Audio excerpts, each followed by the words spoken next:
ഇന്ത്യയുടെ 6ാമത്തെ പ്രധാനമന്ത്രിയായിരുന്ന രാജീവ് ഗാന്ധിയുടെ കൊലപാതകം ആധുനിക ഇന്ത്യയുടെ ചരിത്രത്തിലെ ഏറ്റവും ദാരുണവും നിർണായകവുമായ സംഭവങ്ങളിലൊന്നാണ്.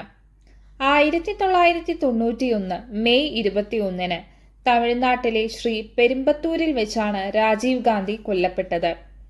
അദ്ദേഹത്തിന്റെ കൊലപാതകം രാജ്യത്തെ ഞെട്ടിക്കുക മാത്രമല്ല, ഇന്ത്യൻ രാഷ്ട്രീയത്തിലും തീവ്രവാദത്തിനെതിരായ പോരാട്ടത്തിലും ആഴത്തിലുള്ള പ്രത്യാഘാതങ്ങൾ ഉണ്ടാക്കുകയും ചെയ്തു.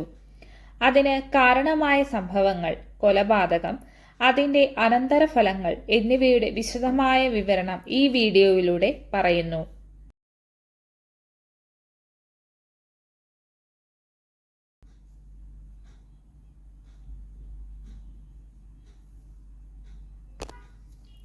ആയിരത്തി 1984 അമ്മ പ്രധാനമന്ത്രി ഇന്ദിരാഗാന്ധിയുടെ കൊലപാതകത്തെ തുടർന്നാണ് രാജീവ് ഗാന്ധി ഇന്ത്യയുടെ പ്രധാനമന്ത്രിയായത്.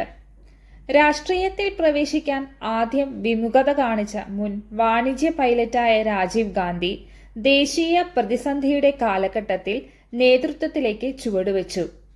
പ്രധാനമന്ത്രിയായിരുന്ന അദ്ദേഹത്തിന്റെ ഭരണകാലം ഗണ്യമായ സാമ്പത്തിക സാങ്കേതിക പരിഷ്കാരങ്ങളാലും ബോഫോഴ്സ് അഴിമതി ഉൾപ്പെടെയുള്ള വിവാദങ്ങളാലും അടയാളപ്പെടുത്തി. ശ്രീലങ്കൻ ആഭ്യന്തര യുദ്ധത്തിൽ രാജീവ് ഗാന്ധിയുടെ പങ്കാളിത്തം അദ്ദേഹത്തിന്റെ കൊലപാതകത്തിൽ നിർണായക ഘടകമായി മാറി. 1987 ഇന്ത്യൻ സമാധാന സേനയെ അയച്ചുകൊണ്ട് ശ്രീലങ്കൻ സർക്കാരും ലിബറേഷൻ ടൈഗേഴ്സ് ഓഫ് തമിഴ് ഈഴവും തമ്മിലുള്ള സംഘർഷത്തിൽ ഇന്ത്യ ഇടപെട്ടു.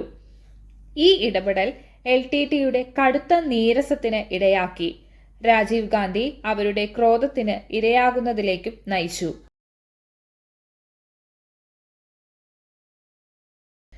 ആയിരത്തി 1991 മെയ് 21 വൈകുന്നേരം ശ്രീ പെരുമ്പത്തൂർ പട്ടണത്തിൽ വരാനിരിക്കുന്ന ദേശീയ തെരഞ്ഞെടുപ്പിനായി രാജീവ് ഗാന്ധി പ്രചാരണം നടത്തുകയായിരുന്നു. ഒരു പൊതുയോഗത്തെ അഭിസംബോധന ചെയ്യാൻ പോഡിയത്തിലേക്ക് നടക്കുമ്പോൾ ധനു എന്നറിയപ്പെടുന്ന തേൻമൊഴി രാജരത്നം എന്ന സ്ത്രീ അദ്ദേഹത്തിന്റെ അടുത്തേക്ക് പോയി. രാജീവ് ഗാന്ധിയുടെ കാലിൽ സ്പർശിക്കാൻ കുനിഞ്ഞതായി നടിക്കുകയും ആ സമയം കൊണ്ട് ആ സ്ത്രീയുടെ വസ്ത്രത്തിനടിയിൽ നിന്ന് ഒരു സ്ഫോടക വസ്തു നിറച്ച ബെൽറ്റ് പൊട്ടിത്തെറിക്കുകയും ചെയ്തു. ആ സ്ത്രീയും രാജീവ് ഗാന്ധിയും ഉൾപ്പെടെ 14 പേര് മരിക്കുകയും ചെയ്തു. സ്ഫോടനത്തിന്റെ ആഘാതം വിനാശകരമായിരുന്നു. മൃതദേഹങ്ങൾ ഛിന്നഭിന്നമാകുകയും പ്രദേശം അരാജകത്തിലാവുകയും ചെയ്തു. രാജീവ് ഗാന്ധിയുടെ മൃതദേഹം തിരിച്ചറിഞ്ഞത് അദ്ദേഹത്തിന്റെ ഷൂവും ധരിച്ചിരുന്ന സ്വർണ്ണ മോതിരവും കൊണ്ട് മാത്രമാണ്. അന്വേഷണത്തിൽ നിർണായക തെളിവുകൾ നൽകിയ അവസാന ഫോട്ടോ പ്രാദേശിക ഫോട്ടോഗ്രാഫറാണ് കൊലപാതകം പകർത്തിയത്.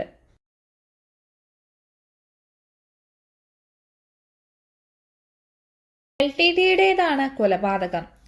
ജെയിൻ കമ്മീഷൻ എന്നറിയപ്പെടുന്ന തുടർന്നുള്ള അന്വേഷണത്തിൽ LTTയുടെ പങ്കാളിത്തം സ്ഥിരീകരിക്കുകയും പിടിയിലാകാതിരിക്കാൻ കൂട്ടാളികളോടൊപ്പം ആത്മഹത്യ ചെയ്ത സൂത്രധാരൻ ശിവരാസൻ ഉൾപ്പെടെ നിരവധി ഗൂഢാലോചനക്കാരെ തിരിച്ചറിയുകയും ചെയ്തു. നിരവധി LTT പ്രവർത്തകരും അനുഭാവികളും ഉൾപ്പെട്ട ആസൂത്രിതമായ ഗൂഢാലോചന അന്വേഷണത്തിൽ കണ്ടെത്തി. രാജീവ് ഗാന്ധിയുടെ സുരക്ഷാ ക്രമീകരണങ്ങളിലെ വീഴ്ചകളും അത് എടുത്തു കാണിക്കുന്നു. ഈ സുരക്ഷാ വീഴ്ചയാണ് ആ സ്ത്രീ അദ്ദേഹത്തിന്റെ അടുക്കലേക്ക് എത്താൻ കാരണമായത്.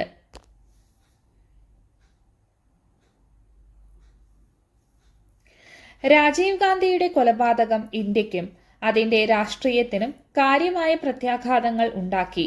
അദ്ദേഹം നയിച്ച കോൺഗ്രസ് പാർട്ടിക്ക് പിന്നീട് നടന്ന തെരഞ്ഞെടുപ്പുകളിൽ സഹതാപ തരംഗമുണ്ടായെങ്കിലും ഭൂരിപക്ഷം നേടാനായില്ല.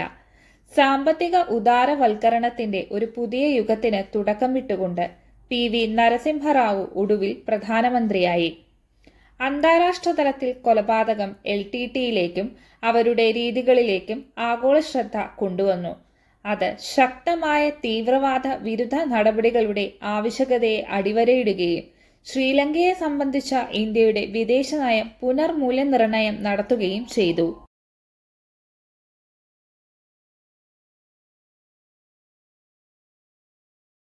ആയിരത്തി 1998 ഇന്ത്യയിലെ ഒരു പ്രത്യേക കോടതി കൊലപാതകത്തിലെ പങ്കിന് 26 പേർക്ക് വധശിക്ഷ വിധിച്ചു. എന്നിരുന്നാലും പിന്നീട് പലരുടെയും ശിക്ഷകൾ ഇളവ് ചെയ്തു. 2014 ബാക്കിയുള്ള കുറ്റവാളികളുടെ വധശിക്ഷ ജീവപര്യന്തമാക്കി ഇന്ത്യൻ സുപ്രീം കോടതി ഇളവ് ചെയ്യുകയും ചെയ്തു.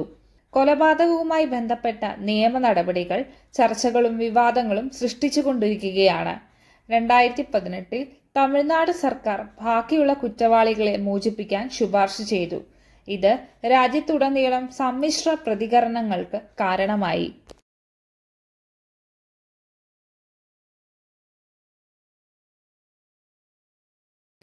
രാജീവ് ഗാന്ധിയുടെ കൊലപാതകം തീവ്രവാദവും രാഷ്ട്രീയ അക്രമവും സൃഷ്ടിക്കുന്ന വിപത്തുകളുടെ ഓർമ്മപ്പെടുത്തലായി അവശേഷിക്കുന്നു. ഇന്ത്യയുടെ ആധുനികവൽക്കരണത്തിനും അദ്ദേഹത്തിന്റെ ജീവിതത്തിന്റെ ദാരുണമായ അന്ത്യത്തിനും അദ്ദേഹം നൽകിയ സംഭാവനകളാൽ അദ്ദേഹത്തിന്റെ പാരമ്പര്യം അടയാളപ്പെടുത്തുന്നു. ശ്രീ പെരുമ്പത്തൂരിലെ രാജീവ് ഗാന്ധി സ്മാരകം അദ്ദേഹത്തിന് ആദരാഞ്ജലിയായി നിലകൊള്ളുന്നു. അദ്ദേഹത്തിന്റെ ജീവിതത്തെയും 1991 മെയ് 21 ദാരുണമായ സംഭവങ്ങളെയും അനുസ്മരിക്കുന്നു. പിന്നോട്ടു നോക്കുമ്പോൾ രാജീവ് ഗാന്ധിയുടെ കൊലപാതകം ഇന്ത്യയുടെ രാഷ്ട്രീയ ഭൂപ്രകൃതിയെയും ദേശീയ സുരക്ഷയോടുള്ള സമീപനത്തെയും ഗണ്യമായി രൂപപ്പെടുത്തി. രാഷ്ട്രീയ നേതാക്കളുടെ പരാധീനതയും ആഭ്യന്തര രാഷ്ട്രീയത്തിൽ അന്തർദേശീയ സംഘട്ടനങ്ങളുടെ ആഴത്തിലുള്ള സ്വാധീനവും ഇത് എടുത്തു കാണിച്ചു.